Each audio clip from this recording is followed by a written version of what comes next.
Assalamualaikum warahmatullahi wabarakatuh. Perkenalkan, nama saya Lilis Rahmawati dengan NIM G331190038. Di sini saya akan membahas dan menjawab soal pertanyaan ujian akhir semester.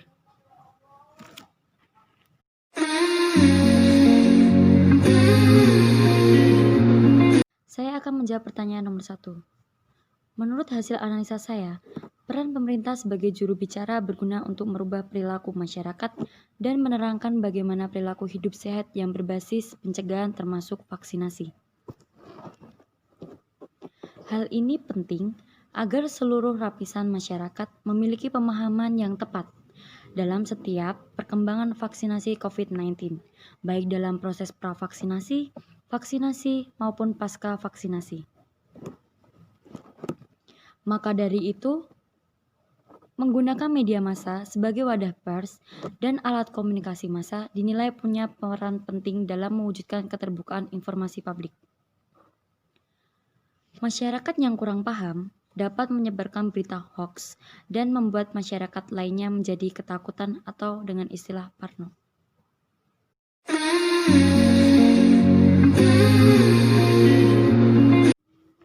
Oke, lanjut saya akan menjawab pertanyaan nomor 2. Jika sebelumnya jurnalis bertemu langsung dengan narasumber, saat ini komunikasi digantikan oleh aplikasi. Maka dari itu, para jurnalis diminta agar memahami aplikasi media online guna untuk mendapatkan informasi dari setiap masyarakat, dan juga jurnalis diminta untuk menyusun survei online. Nantinya hasil dari data itu penting untuk disandingkan dengan data yang dikeluarkan. Tanpa sikap kritis terhadap data, jurnalis hanya akan menjadi kepanjangan tangan pemerintah dan gagal menjalankan fungsi sebagai watchdog. Walaupun bergantung kepada pemerintah terkait dengan data, kita bisa mempertanyakan datanya itu sendiri. Saya harap jurnalis di Indonesia mengkritisi hal itu tentang bagaimana data itu cukup reliable dan valid untuk dikatakan bahwa telah terjadi peningkatan atau penurunan. Menghitungnya itu bagaimana?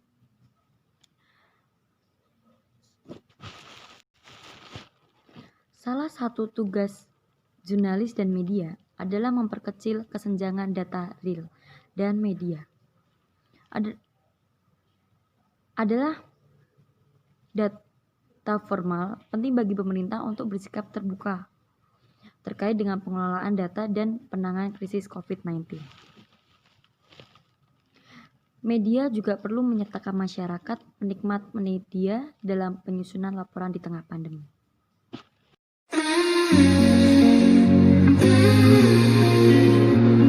Lanjut untuk jawaban nomor 3.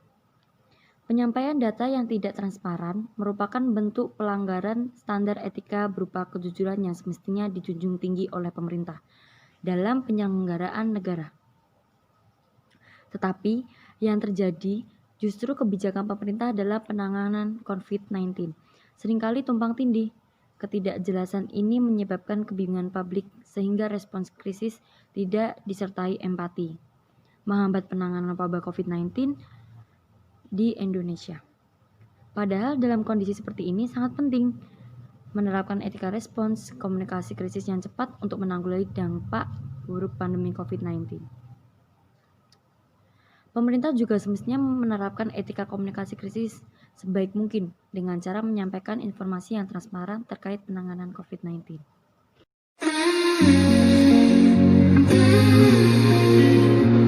Next, nomor 4. Etika memang tidak bisa dilepaskan dari setiap aktivitas manusia, termasuk saat berkomunikasi. Etika memberikan panduan dalam berkomunikasi dengan baik di segala situasi lewat berbagai pendekatan, termasuk mempertimbangkan konsekuensi perilaku dan keputusan moral. Sifat dasar etika yang kritis membekali manusia untuk berpikir nasional dan bertanggung jawab. Etika yang sering disebut sebagai filsafat moral adalah cabang filsafat yang membahas tentang baik buruknya tindakan serta kewajiban manusia.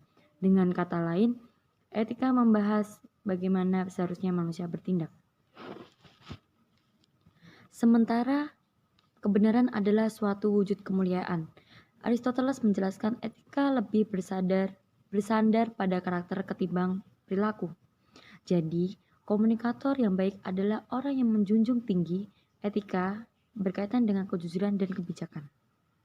Meski demikian, seberapa berbakatnya orang dan betapapun unggulnya dia, kesuksesan tidak akan diperoleh tanpa penguasaan keterampilan komunikasi. Hal ini berlaku dalam komunikasi krisis yang dilakukan pemerintah dalam menanggulangi wabah COVID-19. Jika ingin sukses mendapatkan kepatuhan masyarakat, maka pemerintah sebagai komunikator harus membuat strategi komunikasi yang efektif dan beretika untuk menyampaikan pesan dan mendapatkan kepercayaan di tengah pandemi COVID-19.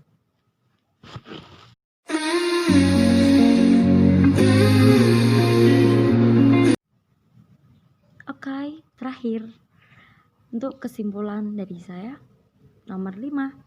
Komunikasi massa merupakan suatu tipe komunikasi manusia atau human communication yang terlahir bersamaan dengan mulai digunakannya alat-alat mekanik yang mampu melipat gandakan pesan-pesan komunikasi. Komunikasi menggunakan media massa sangat berguna bagi pemerintah maupun jurnalis. Di samping itu juga kita harus menggunakan etika yang baik agar tidak terjadi miscommunication. Demikian pembahasan soal ujian akhir semester saya. Mohon maaf bila ada salah kata dan penjelasan kurang baik. Semoga bermanfaat untuk kalian. Terima kasih. Wassalamualaikum warahmatullahi wabarakatuh. Bye-bye.